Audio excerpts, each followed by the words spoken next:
Hi, we're here talking with Daniel Labutes, a SNAP finalist. You're one of the few ceramic artists in this show. Tell me a little bit about what stands out for me is the surface of this piece. What's that treatment about for you? I think it was a lot of playing around mostly. It started with making work that people would want to touch but also be a little bit afraid of touching, and building surfaces that are unusual for functional vessels. So I kind of make a form that relates very much to function that people would think of in history, but I'm trying to do something to it to kind of take that function away and make it more sculptural. So when you're approaching that, do you have any specific pattern in mind, or are you just throwing things at a pot? I take it you throw this and then you go on top of it. Yeah, I make the form first on the wheel, but it's a combination of like traditional wheel throwing and then coil building. And then after it's finished, I just start building up the surface texture, and it's more of an automatic drawing kind of a thing where you're not thinking about it so much.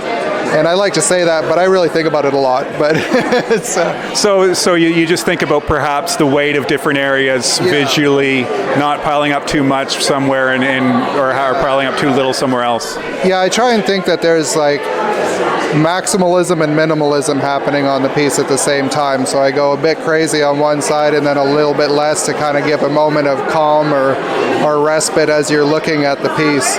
And just a little bit random. The glazing process, there's quite a few colors on here. Was that approached the same way as you approach the texture on the pot? Yeah, I kind of just walk around with a brush, and I have like about 7 different glazes, and I just start like getting them on the piece. And I fired this one about 3 times, so it's after the first firing then I can kind of add some more in places where I think it didn't quite happen the way I wanted it to. So there's controlled randomness, I think, is maybe the way to describe it, where I let it be what it is, but also manipulate it as much as I can. Tell me a little bit about the gravity of the piece, because as a ceramicist, you have to think about gravity. You have to think about how they'll exist in the real world with real physics. This one has quite a narrow bottom and quite a wide top. What kind of consideration goes into that? Well, you just hope and pray that it doesn't tip over, but it's heavy enough that I think if you did hit it, it's not going to fall over right away. So the nice thing about making something that's more sculptural than functional is you can add a bit more density to the piece to kind of keep it on the ground as opposed to tipping right over when you hit it. So.